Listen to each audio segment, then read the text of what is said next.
Hi there. I'm Nancy Dybert, CEO of Epic Marketing Consultants Corporation and Program Director at University of Delaware Professional and Continuing Studies for Digital Marketing and Social Media Marketing Certificates. Thank you for joining me today. We're going to be talking about some big news in Google world. On March 5th, Google made a couple announcements and talk about making our heads roll in some really seismic shifts in the digital marketing world. So they announced a core update to the Google algorithms, search algorithm. And on a good day, that's a huge, big deal. So I don't think it's any secret that Google updates the algorithm frequently. I mean, I bet you we could say probably daily. But a core update, now that's a little bit of a different animal. That means that the heart of what Google uses as signals from your websites change, and then that's going to change maybe how your websites and other websites are going to come up on that SERP, that search engine result page. So core update, okay, we're in for it. They also announced a spam abuse update. We're going to talk about both of those and then a couple other things while we're there. And maybe hopefully some ideas for some remediation if you have found that you have been impacted by this. So let's start with the core update. First and foremost, Google has said, this is about helpful content. So this is not the first time that Google has had an update about helpful content. But this one in particular, they have said, this is it. Don't be writing for computers. Don't be writing for search. Write your content on your websites for people, for human beings. So previously, at this point, up to this point, we've been, as digital marketers, our thoughts on web pages were, okay, to rank really well with Google on a particular content pillar or subject, we want to be comprehensive. We want to be robust. We want to have 2,000 words. But were we necessarily writing for human beings, or were we writing to rank on Google? Well, the edict from Google is now really clear. You don't write for Google. You don't write to rank. You write for human consumption. You write to be helpful. If you're putting out unhelpful content, or if you're putting out regurgitation, be prepared that you have probably been part of this Google sweep up. So that's the first part, is providing helpful content. How do you know what you're putting out there? Is it helpful or not?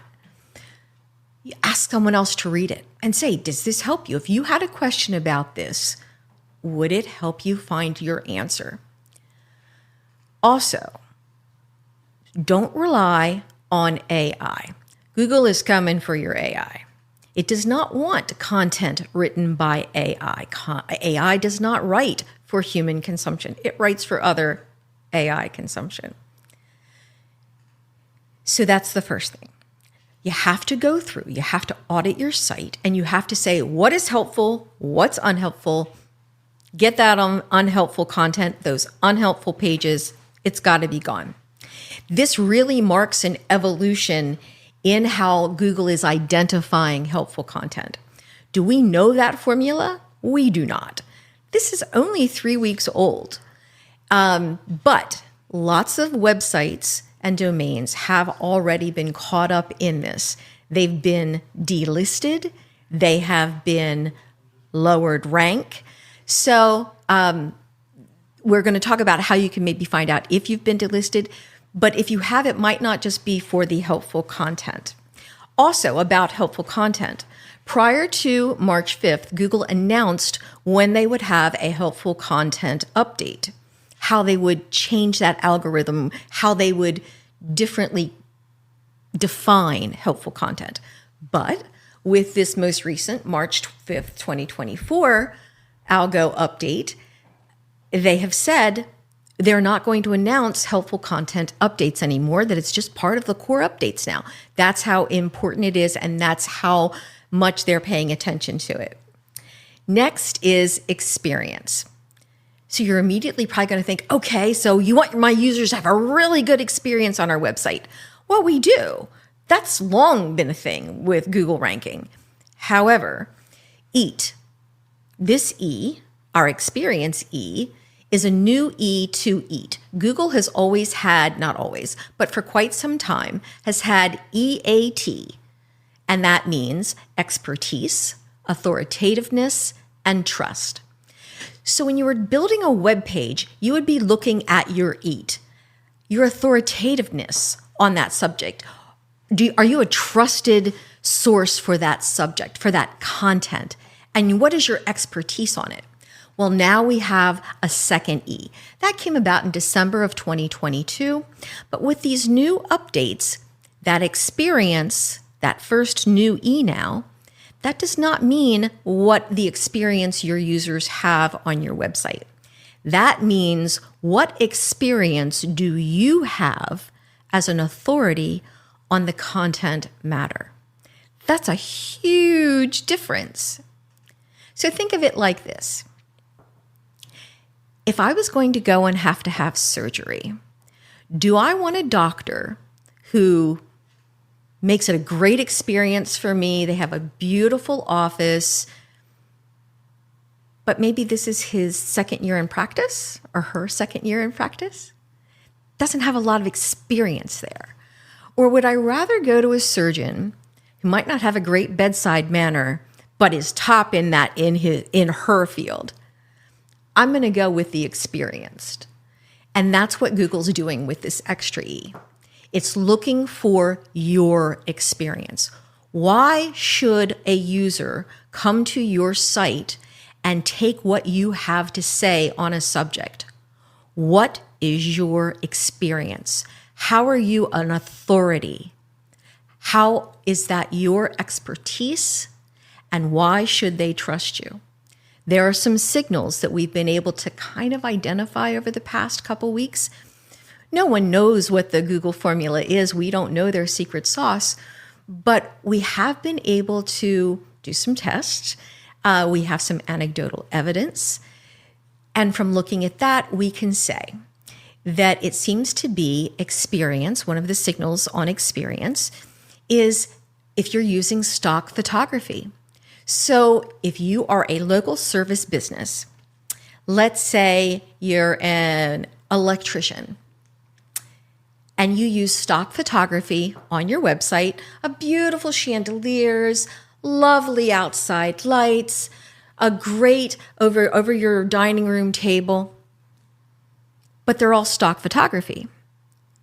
Google knows that immediately when they spider your site. They know what's stock photography and what isn't.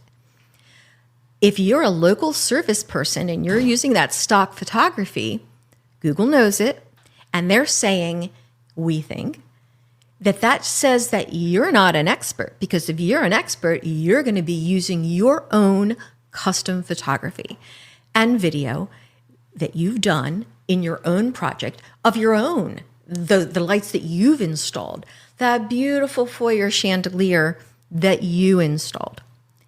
The thing is, when we use custom imagery, there's metadata embedded right into that image file. And Google, in a lot of cases, can even see the longitude and latitude and know if that image was taken in your local service area.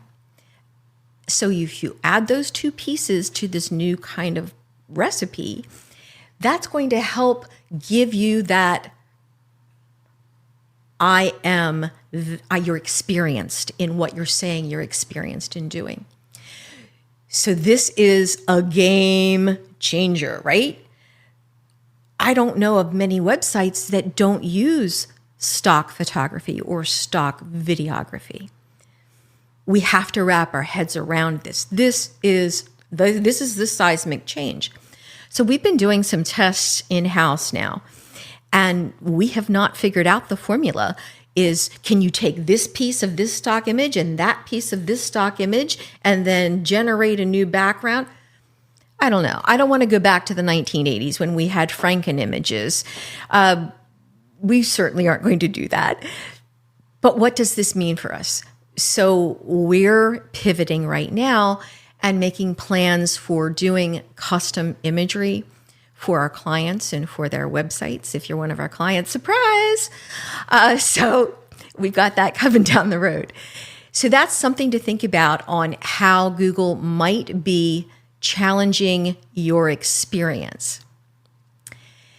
So let me get over here to my notes. This whole update is really impacting two segments the most. Number one, spammy and scammy sites, affiliate sites, list sites. They're getting just walloped. And local service businesses, unfortunately, they're also facing a brunt of this. We have had some anecdotal evidence that local service businesses have been delisted for their whole web pages or their whole websites and sometimes even web pages.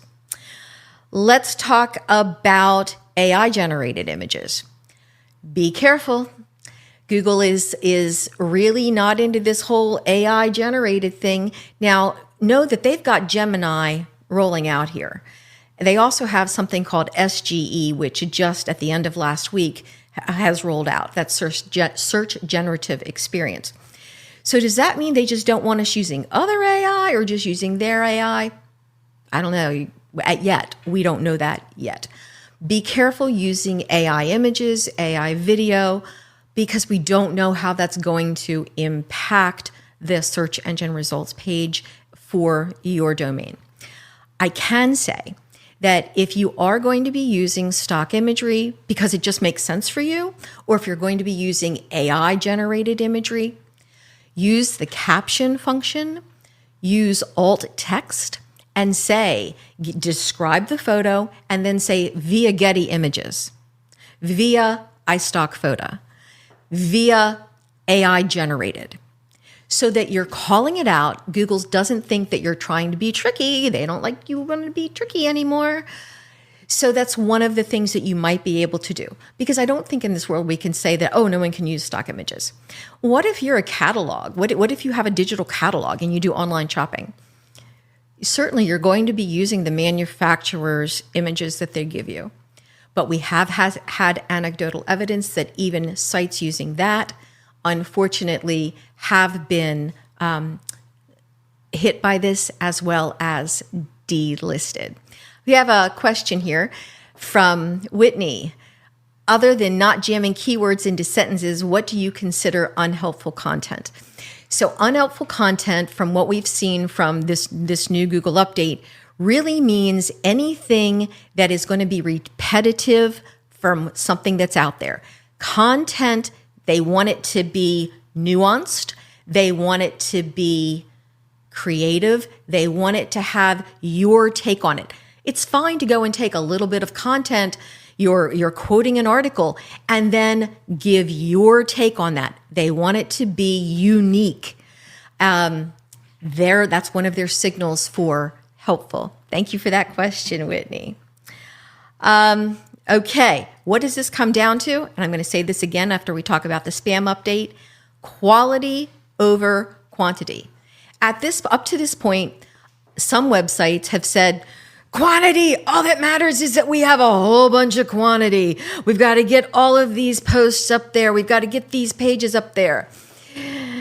It was not unusual for AI-generated websites to post 1,000 pages a day of new content.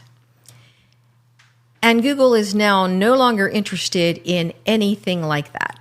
It really does need to be unique and authoritative, bringing something new to that table. All right, let's move now from the core update, which has not finished rolling out. So even if you have not been impacted yet, this is not to say that you won't be. Next, we have the spam update.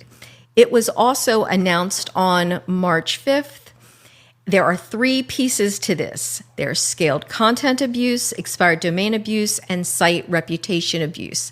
Let's talk about them one at a time. The scaled content abuse.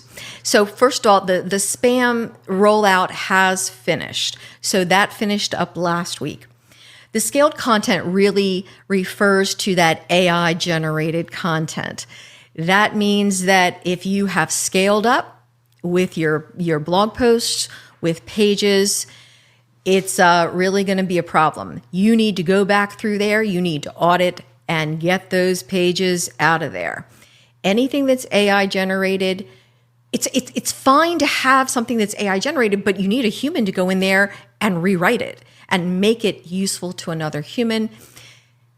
Google's AI, their spider, their search, they are absolutely going to pick up, even if there are pieces that are AI generated, they're going to pick it up. And that's a big signal for them. Next is the expired domain abuse. So SEO, search engine optimization, can really be broken down into white hat and black hat. A black hat tactic for SEO was if there's a domain that did not get renewed, that has high domain authority, not even high, just figure 40 or above, and it didn't get renewed, a black hat SEO could come in there, register that domain, and then that domain's domain authority remains. That gave them that domain authority. So a domain authority stays with the URL. It doesn't go by IP. It doesn't go by host. It doesn't even go by owner of the site. It goes by the URL. So Google has said, no, we're not doing this anymore. If you buy a new domain, which is perfectly fine, even if it's an expired domain, but if you are purposely buying an expired domain to use that domain authority and apply it to your different content, Google is going to know. If you're redirecting over to a different website, Google is going to know. And that's going to be a huge biggie. And that is, they're calling that a delisting signal. So don't do that.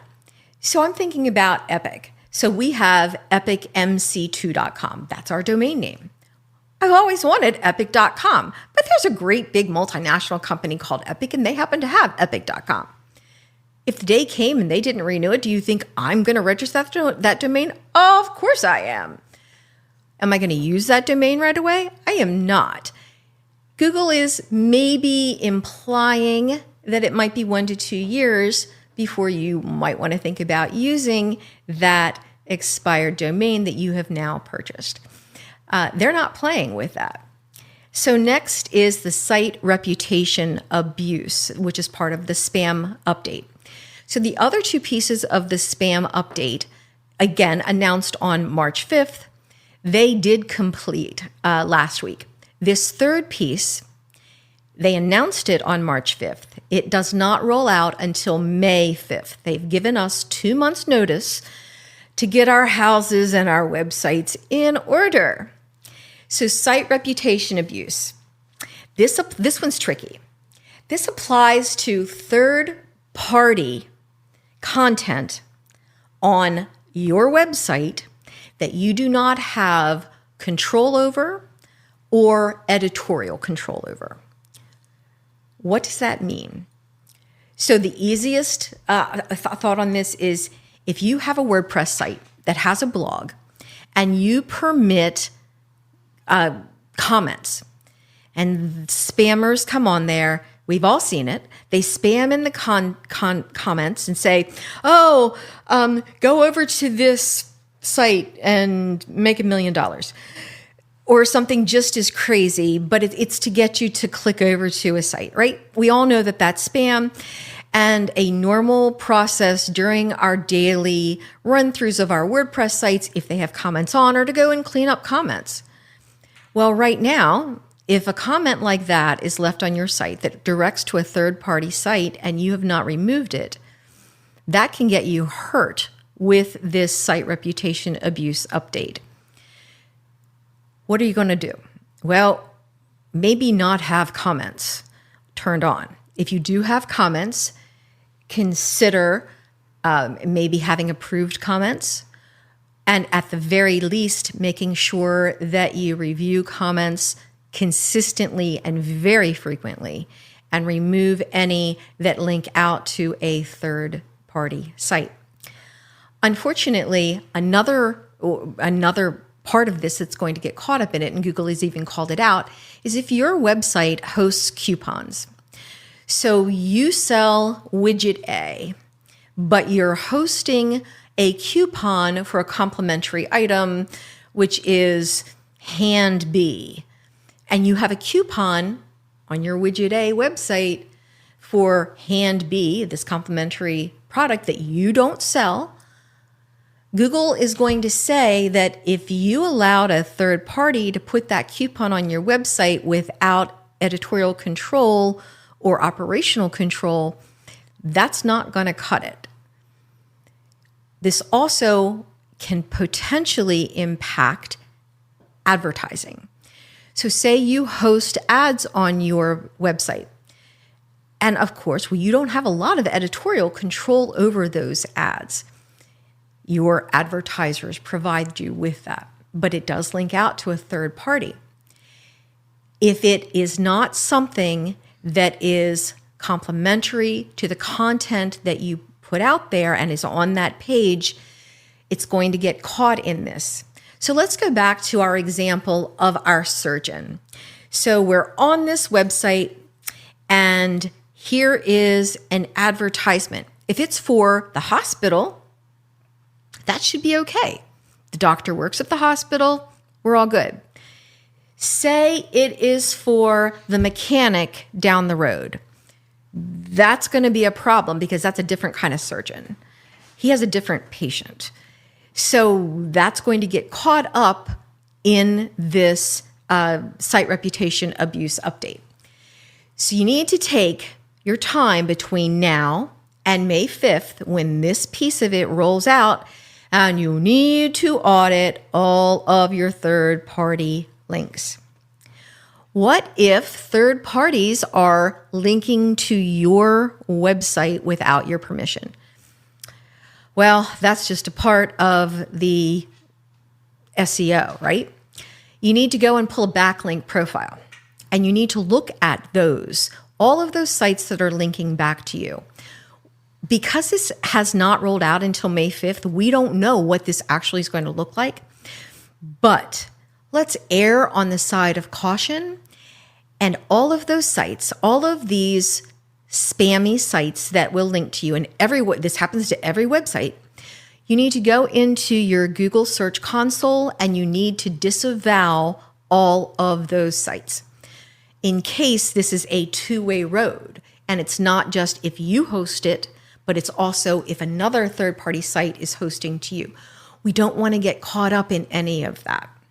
All right, let me go through this. My list here.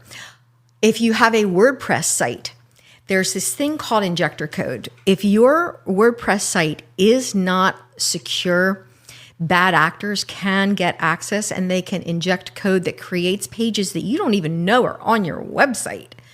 You need to go and look for those and make sure that none of those are there as well. That's just good practice anyway. If you are purposefully hosting third-party content that does not cohesively gel with your content, then consider going into either your robots text or into your search console and de-indexing those particular pages. It's okay to have pages de-indexed. You don't want your website to be delisted. All right, so we talked about pulling your link back report. We talked about auditing your website to ensure all of your content is wrapped around your content pillars and that it really supports your audience's needs. No more extraneous content just because it's something that you want to put out there or it's that trending topic. It really has to apply to your website's purpose and to your audience. Okay, next are manual actions.